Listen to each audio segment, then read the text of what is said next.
Hello everyone, this is a quick tips. Today in this video I will show you how to copy a part in assembly, like this. For example, click this arm, press Ctrl plus C, click this area, press Ctrl plus V. See, now you copy the arm. Or you can do like this, click this finger part, press Ctrl plus C, click this area, press Ctrl plus V. See? Or you can do like this, hold Ctrl, click this head, drag and drop this head.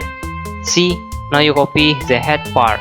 And you can do like this, click this head part, hold Ctrl, drag and drop this head part. See, now you can copy the part in assembly. That is a quick tips. See ya.